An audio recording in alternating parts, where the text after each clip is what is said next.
Oh boy. I can't believe I'm about to do this, but let's have a chat. Keep in mind that there will be spoilers for the game Your Turn to Die by Nankidai, at least up to Chapter 3, Part 1b. Please play the game if you haven't. It's immersive, emotional, intriguing, and thought-provoking. When I was in high school, I took an AP psychology class. My teacher was talking to us about blame, and the ways that our biases against people could change the trajectory of said blame. He provided us with an example. A wife is cheating on her husband, walking over to her lover's place every night while her husband is off working his night shifts. One night, she is murdered on her way to her lover's place. Who is to blame for her murder? An astounding amount of people in my class, including me, admittedly I wasn't the most aware person then, said it was the wife's fault for her own death. So the correct answer was that it was the person who murdered her's fault. The killer. Which may seem obvious on paper, but the fact that she was doing something terrible, cheating on her partner, made the blame somehow easier to put onto her. But that's the thing. Her immoral actions of cheating, combined with this strong notion of karma, causes many to simply think she was getting her just desserts for cheating, when in reality, the fact that a murder took place should be separate from the fact that she was doing a terrible thing. Not only that, but this idea implies that those who do wrong deserve death, which can, in certain cases, be a terribly dangerous idea. Now, why on earth does any of this connect to Your Turn to Die? Well, it both does and doesn't. In Chapter 3, Part 1a, you discover that the office worker, Shinsuke Hayasaka, had been giving information about each of the candidates, or participants? It's never made clear, actually. After he got to know a man from Asunaro. The nature of this relationship? The player never learns. I've noticed that his actions garnered a lot of anger and blame from some of the fandom. Many discarding him as a character, finding him incredibly unlikable because of this. And many people attack him for what he did. Heck, even in-game, Kuromada threatens to hurt him. But is the reason justifiable? Who do we blame here? The man scared for his life? Or the organization responsible for forcing him to do this, and pitting everyone against each other in this deadly game in the first place? Just like the whole murder scenario from my AP Psych class, is it really okay to blame the victim for being victimized? Heck, even if you use that victim-blaming line of logic, Hayasaka would still be more reputable than the wife in the original scenario. Because unlike the wife who chose to cheat, Hayasaka gathered information on the others under duress. But I would make the argument that that line of logic reeks of apathy and conflates the victim's actions with assigning blame to the direct situation. So, let's sit back and talk a little bit more about Hayasaka, the best dummy and, to me, the best character in the game. Though Hayasaka worked directly with Asunaro, his participation in the death game was seemingly imperative, as he was a candidate, appeared on the papers, and had his own victory percentage, boasting a pretty high 8.2% victory rate. Understandable, as he seems to think rationally, have good observation skills, understands medicine, and has a strong sense of self-preservation, aka being a coward at times. But hey, what's a character if they don't have some flaws? Sadly, his participation never occurred, due to death by swinging axe. Jesus Christ. Anyways, many people claim that this was an execution rather than a trial, and I agree. In Chapter 3, Part 1a, after revealing he gave away information on the members of the death game, he explains that he learned Asunaro has another face. This is probably not what the organization intended, which led to his subsequent death. Wow. Man's worked for them and then was killed by them. That's gotta suck. You first meet Hayasaka when watching his victim video in Miley's room, and this video, in of itself, already reveals a bit about his character. He asks the viewers, in this case Sarah and Keiji, if anyone is there, and then says, "Hey, say something back. I won't tell anyone, I promise." This is the whole self-preservation aspect to Hayasaka in full picture. He's willing to keep secrets from and deceive others in order to survive.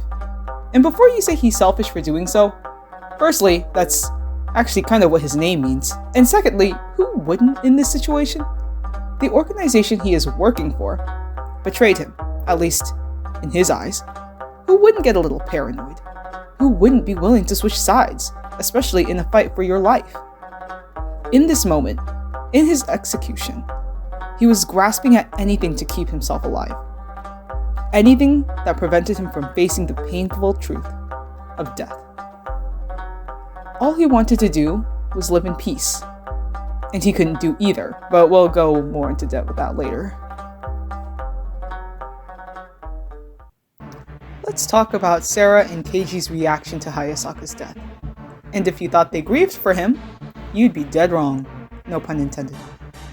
Sarah's lack of grief, at least immediately afterward, is somewhat understandable. She's shocked at this random man cursing her name, and is probably too rattled to think straight. She's not exactly going to feel sorry for a man saying that he'll curse her name from hell. Meanwhile, Keiji talks about Sarah's possible connections to the death game, as Hayasaka had mentioned her directly in his video. Even after the whole conversation takes place, even after Keiji gives comfort to Sarah, even after Sarah wonders if she could bet on Keiji, there's nothing. No second thought to the man who just died. No second thought to the axe that hit his head. Just nothing. This video of Hayasaka dying was treated more as a plot device for the player to learn Sarah's connection to the death game than as an actual victim video where someone dies a brutal death at the hands of Asunaro. Jeez, even the game Your Turn to Die in of itself can't give this guy a break. Every other victim video that Sarah watches, whether it be the discs you find on floor 1, or the ones you watch on the 3rd floor, all of them result in Sarah being disgusted, upset, and sorrowful for the people who have lost their lives. She can't forget Kurumada. She wants to avenge Anzu and Ranmaru, who are around her age. She wonders how low Asunaro can stoop when watching Mai's first trial. She recoils in disgust as Rio Ranger abuses Hinako's dead body. She is hurt and affected by every single victim video. Except for Hayasaka's. Guess if you're not a fan of Sarah. Guess if you have some negative opinions on her. Guess if you claim that she may have a connection to the death game. You don't deserve sympathy. At least, in her eyes. In the game's as well. Now, let's move on to Chapter 3, Part 1a, the next time Hayasaka is seen. Side note, this guy is so pretty, like what the heck, he's so beautiful, I'm so upset. Anyway, his personality, though he is technically just a doll of the real Hayasaka, seems pretty in line with the one that was presented in the video. Scared, self-preserving, meek, and submissive to an extent. And his claim that Asunaro is desecrating the dead harkens straight back to my previous statement about him living in peace. Not only does he technically not live, he was murdered by that axe, but when he is brought back to life as a doll, it's not even in peace. He has to take part of this death game as a mere support, a servant. Don't call this guy Hannah Montana, because he is not having the best of both worlds. Hey, I'm Miley Cyrus from Hannah Montana, and you're watching Disney Channel.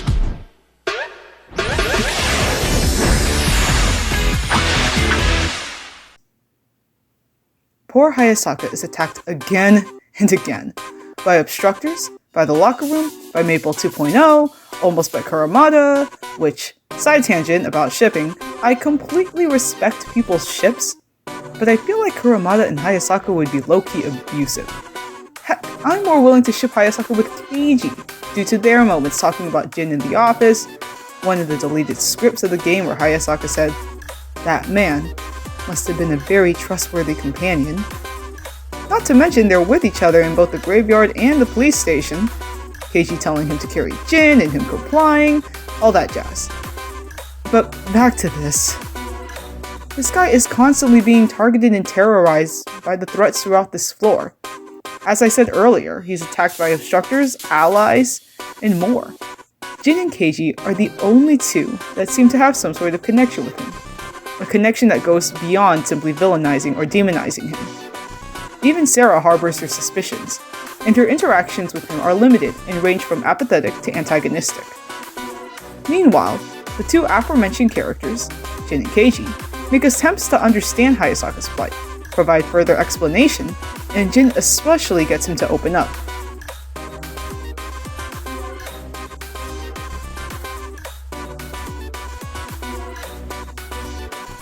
Despite a lack of significant interactions with our main girl Sarah, he seems to harbor no hate for her, which could suggest that Asunaro did indeed get rid of the meddlesome memories that revealed too much about the nature of their organization and of the death game.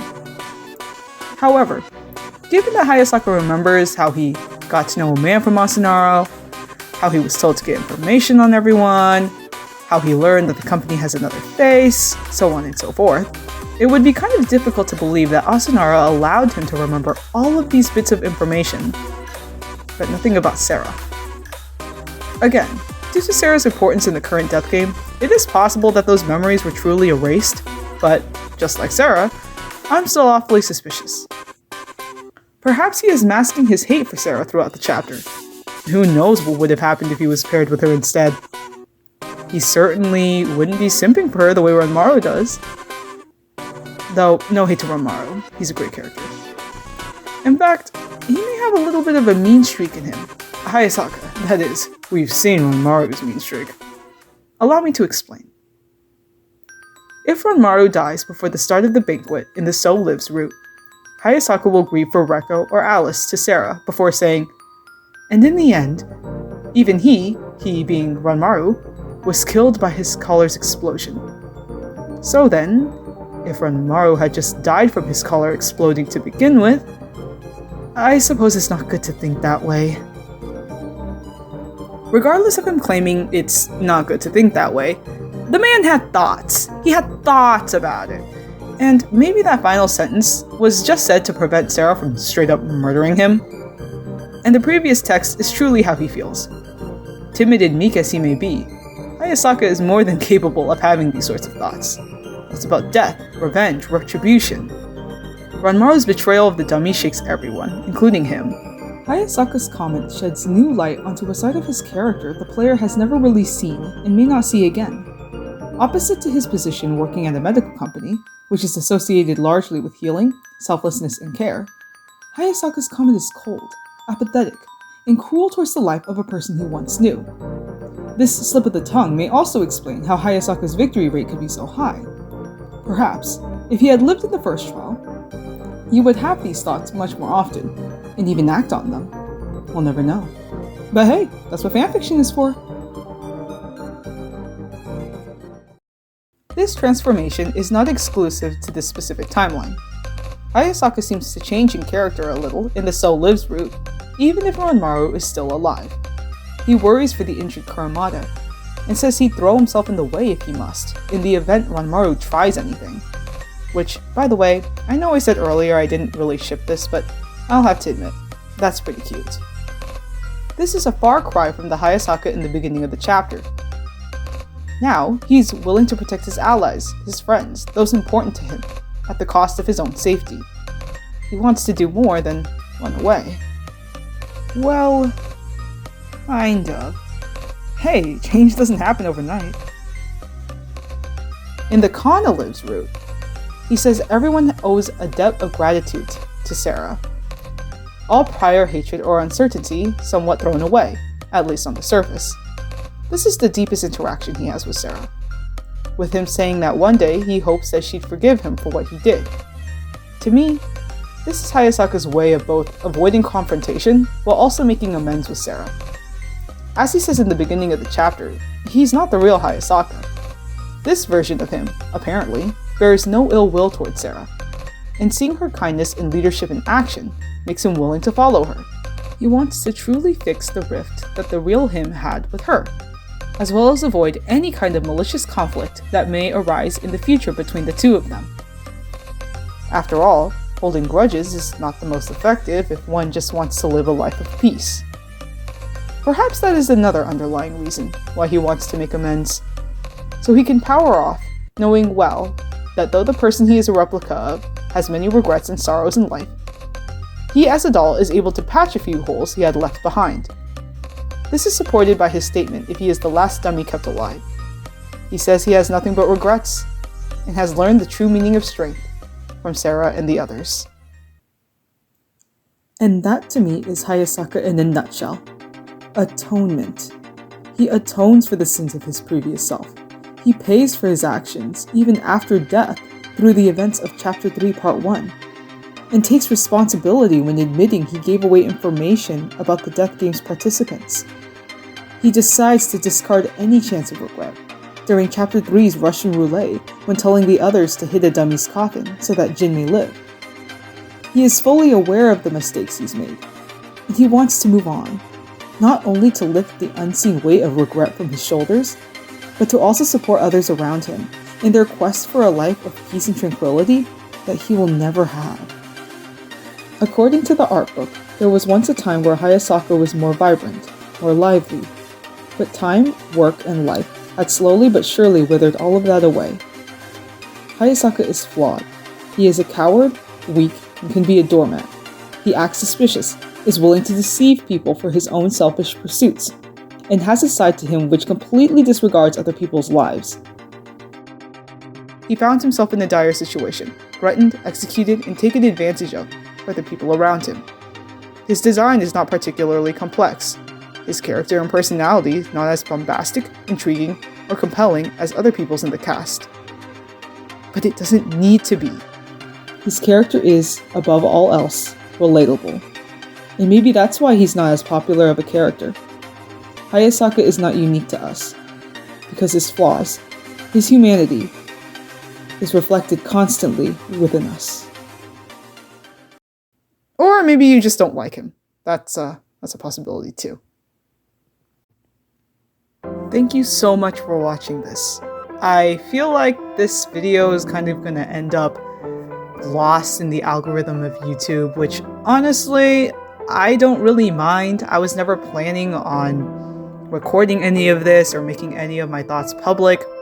I just kind of wanted a place to keep this video. Kind of like, I guess, as a way for me to look back and remember, or look back and think about the things that I did in the past, and kind of like a nostalgic thing. So, I mean, I'm not really planning on like making a whole YouTube thing out of this. I'm not planning on making like any more video essays or anything like that. I just kind of wanted to get my thoughts out there.